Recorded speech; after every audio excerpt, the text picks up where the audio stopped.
Well, hi, well, big welcome back to the channel. Well, today's video is all about wild camping, off-grid camping, whatever you want to call it, free parking, and there's not a tent in sight.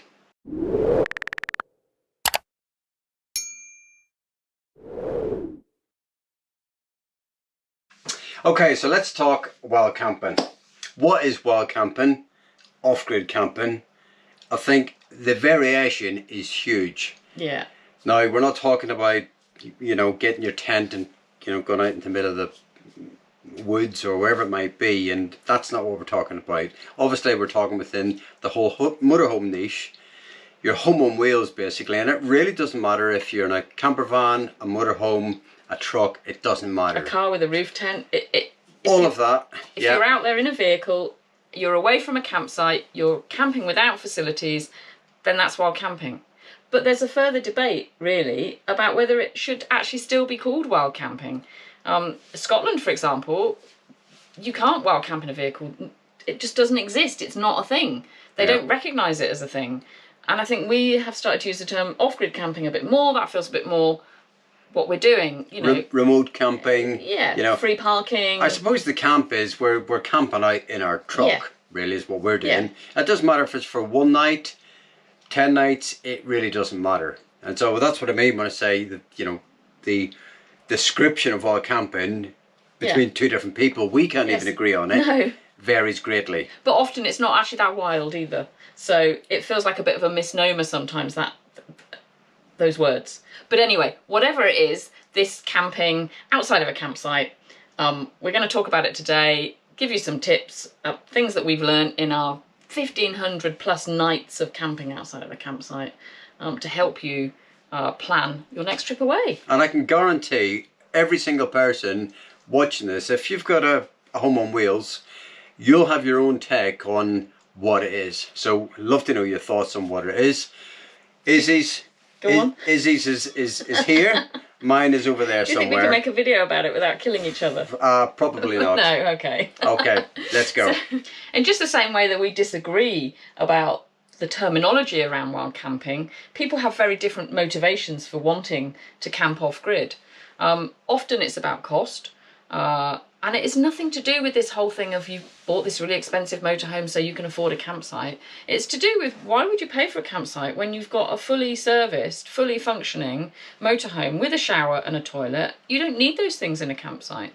So I think there is a cost issue. But it's not about cost for me. It's about getting a bit more extreme. Yeah. Getting out there, getting back to nature, getting in the middle of nowhere, complete solitude, just having that still dead of night and just thinking, wow, you know, it's been a bit of an effort to get here, but we're reaping the rewards. Yeah. The views often are amazing, which always helps. I think peace. I like the peace of camping off-grid, being somewhere where there isn't anybody else, not having to listen to other people's noise, barking dogs, church bells, all of those things that, you know, that they make noise, and that can be annoying, particularly if you're trying to work. I think, you know, having spent, you know, 5.5 years full-time on the road previously, I honestly think it evolved. The whole thing, you know, that desire to sort of get away from it all was something that just happened quite organically. Yes. And so we really do crave, as much as we don't mind the odd campsite, we like great places to meet people. Meeting people. Yeah. We do love getting away from it all. Yeah. Okay, this is the boring bit really, but it's something that we do need to talk about, and that's understanding the rules of where you are when you want to camp off-grid. Every country has got different laws and rules around wild camping, particularly if you're in a vehicle. And it's really important that you respect those rules and have an awareness of the impact that you have on the environment and the people that live there. On our website, we do have a pile of country-specific motorhome guides that have all those details in there, and we keep them up to date. So recently... They're free. We're not trying they are free. We're not trying to... There's not a plug here. All that not information... Not like the cookbook. feel free to have a perusal through it. Yeah, absolutely. I do spend a lot of time keeping them up to date because the laws do change regularly. And some places that no doubt you'll be aware of, Croatia, they're very hot on no wild camping, and certainly in the summer season they really clamp down on that. Portugal passed a law probably 3 or 4 years ago now, banning people from parking off-grid in their national parks, and they fine people regularly. So each country has got its own specifics that you do need to be aware of. Now, one of the tools out there, and probably one of our go-tos if you like, is Park for Night. Now, it's maybe a little bit lazy, but it's a good app. There's lots of other apps out there. You've got iOverlander, Camper Contact, but I think Park for Night is, like I say, our go-to. There's lots of good information on there. There's a couple of images. At a glance, I suppose, you can sort of see, as well as use the mapping, if it's the right spot for you. And actually 8 million people use Park for Night around the world. That's a lot of people. And they're like you. They're looking for a spot to park overnight in a motorhome or a camper van. So the information they provide is going to be relevant. It's going to tell you what you need to know to work out whether that's the right spot. Absolutely. Now, quite often, to be honest with you, and what I prefer to do is actually just eyeball and have a look and say, do you know what, that looks incredible over there. How do we get to the top of the mountain? How can we get there? How can we get... And so sometimes it is as crude as that. And I've done it a number of times recently where we've just thought, I can see our next spot, our overnight spot is there. Sometimes it's a case of a map recce, so I have a look on some digital mapping and I have a look and so I think, yeah, actually, maybe that's the right spot for us. And quite often, it is. Sometimes it's not. And I think this is the thing, when you're looking for a spot, it can be a bit hit and miss. Absolutely. And you have to be prepared from the outset to go down that route, if you like. I think when we first set off, I wanted every overnight spot to be idyllic. I wanted to be overlooking a beach or an amazing, I don't know, landscape of some description. And I think we actually spent our first ever night in the motorhome in a supermarket car park, which was a huge disappointment. But that's the reality. And actually, if you need somewhere safe to sleep and it suffices, then it's fine. But you do have to be aware of things like your size and the weight of your vehicle. That might restrict you to getting into a certain spot. Well, ground conditions, weather conditions. Yeah. And we've found ourselves sometimes, we've parked in riverbeds before, and I've found myself checking the weather 20 miles upriver, up in the mountains, because the impact doesn't bear thinking about. And actually, you might look at us in our truck and think we can go anywhere, but quite often we're restricted because we're too big. And there are amazing spots, and we get there and we realise that we can't possibly fit down the track, and they're only really suitable for a camper van. Or it's rained recently and the ground is maybe too soft and it's questionable. If you look at the reviews on Park for Night, often people will say that, but sometimes you have to go back 2 or 3 reviews to find those little nuggets of information, but they're definitely worth having, and it saved us a couple of times from getting into maybe trouble, where getting somewhere where we shouldn't be. Yeah, totally. So something that's worthy of note is that if you're looking for that peace and quiet and that solitude, then there's a good chance that you'll want to head inland. Because, let's face it, most people in our community, they do gravitate towards coastal areas. There's a couple of things there. 1, there's a good chance to get moved on. Yeah. And 2, in the mountains, you're more likely to find that sort of quieter spot, so to speak. So I think it can be a little bit seasonal as well, though. Yeah. Certainly, if you want to be on the coast in the summer, it's going to be busy. You might actually feel that you're like sardines in a tin while camping, because all the spots, that's where everybody gravitates to. And for us, actually, I would say in the summer, in those, particularly some of those countries where it's very hot, we actually gain some altitude to get away from the heat. And that works for us because quite often no one's there and it's much cooler. So when you arrive at a spot, you'll probably do the same as us, which will be to assess it. Is it okay? Does it feel safe? That's always my first instinct. Does it feel safe? Get that gut feeling if it's right or not right. And I think we've learned over the years, haven't we? If your guts tell you it's wrong, move on. So we always try and have a second spot, maybe not too far away, that we can move on to if the first spot doesn't work. I'm looking for things like, can I get a signal? Well, it's not so important now we have Starlink on the roof, but when we were travelling and using SIM cards, could you get a signal? And that was a real determining factor about whether we'd stay somewhere. Does it look nice? Does it? Of course does it look nice. Of course I want it to look nice. I want that Instagram-worthy photo out of the window. I think as well, for me, I'm always sort of assessing. I suppose there's an element of safety. There's an element of, you know, is there any threats? I know that sounds a bit crazy to say that. Maybe that's not the right terminology, but, you know, are we going to sink? You know, particularly in a larger vehicle. Yeah. You know, is it going to rain? Is it going to? Are there any impacts on from a weather point of view? Well, do you remember that night we parked by the Corinth Canal and we went up this track alongside it, and it was when the canal was closed and it was absolutely spectacular, but we were quite close to the edge. Miles away. And at 10 o'clock at night it started absolutely chucking it down, and I actually made Phil drive off the track, down the track, and into a supermarket car park because I was terrified that we were going to end up in the canal. We were miles away from the edge of the canal. But our assessments were quite different. They were. Yeah. That's true. But for a sorry, go on. For a peaceful life, yeah, I went with it. But you always like to have an exit strategy as well, don't you? And I think it's really important, actually, that, you know, we talked about having a plan B, and, you know, sometimes you get somewhere and you say it's not quite right, and I think I'd say we always have a plan B. We always have, and we don't. And that's why we like to get to our spot early in the day. I think when you get there and it's dark and or nearly dark, and you're thinking, you know, where are we going to go from here? And then particularly, you know, if the terrain's a bit dodgy, then you're sort of thinking, we've messed up here.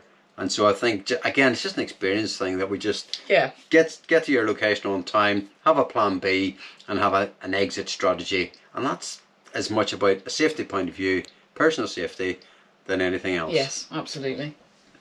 So we touched on security, and I suppose one of the big considerations is once you get to that perfect spot, you might want to go off for a hike or a climb or some sort of activity, and you'll want to leave your van. Now, it might be for an hour, a day, whatever it is. And, you know, to be honest with you, we all carry expensive items, and that could be a laptop, a camera, jewellery. Yeah, jewellery, whatever it is. And obviously, you've got that little niggle in the back of your head to say, I'm not sure about leaving the van. And so it's putting measures in place that can sort of counter or damage, you know, limit the sort of the amount of damage. Yeah. I think the obvious one is making sure your blinds are down when you go out, locking everything, obviously. There are physical security devices that you can fit, steering wheel locks, pedal locks. Some people have come up with something very inventive that means the seat can't be turned back, so there's no way to actually drive if you've got a captain's chair. I mean, endless amounts of physical devices. But you've also got, if you're worried about having your van actually stolen, then obviously you've got trackers and immobilizers and all that sort of stuff as well. So there's oodles of stuff out there in the market. And something that we're hearing more about at the moment is people having wireless cameras in their vans, so they can see what's going on when they're not in there on their phones. Which I think is quite clever. Yeah, no, absolutely. And then nighttime security. Security. I think that is something that a lot of people ask us about. Do you feel safe when you are camping? And arguably more important, because then it's about your personal safety. And so, because clearly you're sleeping in the van. And so it's about then sort of thinking about, you know, having your windows open. You know, maybe the roof light instead of the windows. But it sort of goes back to what we were saying about assessing the spot. If you pick the right spot, then hopefully you won't feel unsafe. And I think in our 1,500 nights plus of wild camping, I think maybe once we felt unsafe and we moved on because a van sort of circled a bit, and it was still early enough for us to actually go somewhere else. Now, don't get us wrong. We've had I've lost count of the amount of times that I've heard sort of, you know, footsteps on gravel. And you just wake up instantly. There's just something sort of inside you that you wake up, you're quiet, and you've got that awareness. Somebody's outside, and it's quite unsettling. And quite often it's just someone sort of walking past, looking at the vehicle, or taking the dog out, or, you know, coming to offer us breakfast. That happened in Turkey one morning at 6 o'clock. Scared the life out of us, but then when we eventually did get up, the guy came over and said, I came to see if you wanted breakfast. How lovely was that? Very, very genuine. And I think this is the thing, we always think the worst. We assume that the worst is going to happen. And I would say in our experience, quite the opposite happens. Absolutely. So, okay, something that can be a little bit delicate sometimes is the subject of etiquette. Again, I think we all interpret that slightly differently, and I think nationalities would actually have their own take on it. So go on then, Izzy, kick us off. Well, there is a fairly widely recognised thing in Europe, really, about the difference between parking and camping. And in all countries, it's legal to park to sleep. But parking means not having anything outside of the boundary of your vehicle. So you can have a roof light up because that's within the boundary, but you can't have windows open, you can't have a step out, you can't leave your chairs out. That deems you to be camping, and that's when you're breaking the law. So if you can stop somewhere and park, then you know that you're fairly safe.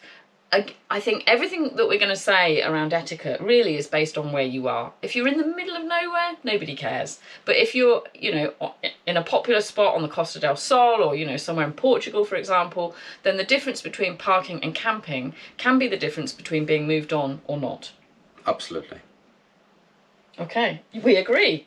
We do. Wow. It's the first time today, Yeah. believe me. So I think, you know, if you want to put your awning out, you want to hang your washing out, you want a fire. I mean, fires are perhaps maybe a separate thing, because you've obviously got to be cognizant of fire risks in certain countries. But if you want to do all those camping behaviours, find a wild camping spot where there isn't anybody else and where you really are off the beaten path, because people won't mind. They won't care. What else have we got here? So we wanted to talk a little bit about leaving no trace principle. So take your rubbish away with you. Don't empty your toilet cassette in a wild camping spot. Make sure you do that in the right and appropriate place only.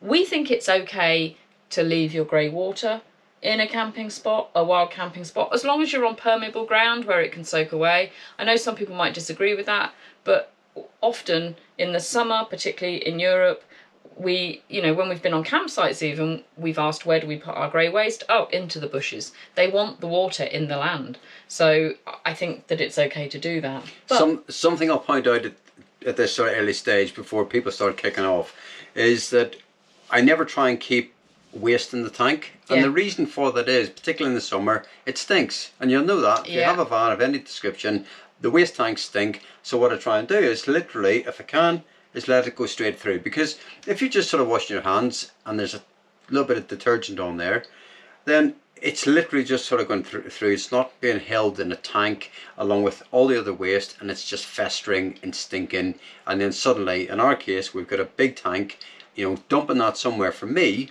would then be an issue, and for me it'd be inappropriate. So dropping the water as I sort of use it is a better way of doing it. Better alternative. I think the other thing to be aware of as well, particularly when you're talking about disposing of waste, water waste, is that most of the general public, they're not in the motorhome community and they don't understand, and they look at a motorhome with water coming out the bottom and they immediately think that that's from your toilet. So it's about being a bit discreet about how you do it and a bit respectful about where you do it.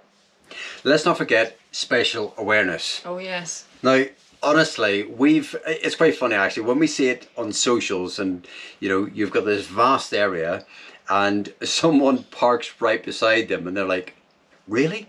It's happened to us so many times. It has, and when it happens to you, you're like, come on, really? Never quite sure why, whether it's safety in numbers or we just don't know. It's unfathomable, unfathomable, and it's always the same nationality. I'm not going to say who. It's always the French. You can't say that on camera. It's the French. It is. It's always the French. Sorry, apologies to any French people watching, but yeah, you know you do it. It is true. So are you set up for wild camping? Now, the range of am I set up can vary. You might be in a Land Rover, you might be in a truck, you might be in a DIY van, you could be in whatever. And you don't actually need any special equipment to wild camp at all, nothing. But you might want some other equipment to make life a little bit easier. It depends how wild you want your wild camping to be, really. Totally. We've seen people with estate cars, mattress in the back. I mean, all sorts of sort of, pull-out grills and, really innovative stuff. So you don't actually need, like as he said, that much stuff. No. So I suppose a lot of it is how long you're going to spend there, how comfortable you want to be, and that's pretty much it. It really is down to the individual. Yeah. I think the biggest question for a lot of people is, can I use certain equipment with a plug on it if I'm off-grid? You can, but you do need to have an inverter to make that happen, and you're probably going to need a solar panel to supply your batteries if you can't plug in. Some people with cassettes toilets carry a second cassette. Yeah, well, we used to, We used to. Yeah. And you need to make sure that you can carry enough water to satisfy. It was always water used to bring us in when we had a motorhome. Yeah. 100 litres, 150 litres, it doesn't actually last that long. But you don't need anything special, but there might be some things that you want to think about. And again, I'll put a link in the comments. We've got a whole section on that on the website of things that you may or may not need. I'm just going to say very quickly, actually, I'm going to give a plug, but there's a whole host of information on the website. There's a search feature within the website. It's all free. Yeah. Go in, have a look, dig into it. It's from years of experience, so yeah, check it out. Okay. And finally, if after all of that you still feel nervous about wild camping, you're not sure whether it's for you, there are some alternatives. There are some places that you can go that aren't a campsite, but you're not quite out on your own either. And I'm talking about things like... Portugalese camp is a really good example. Yeah. Sorry, I've interrupted there.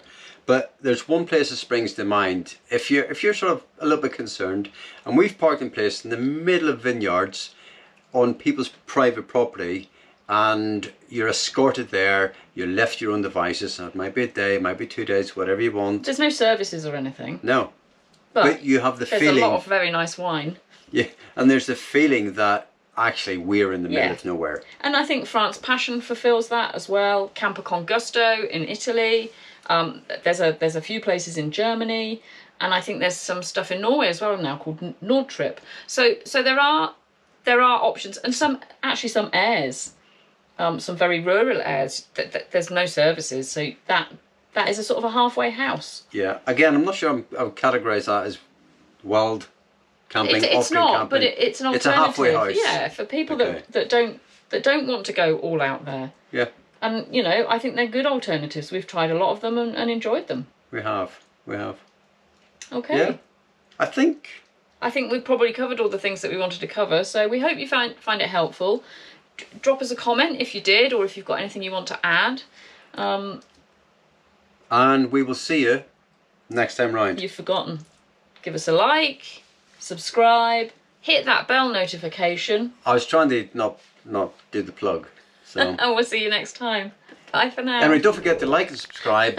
Give us a like, and we'll see you next time round. Bye. Bye for now.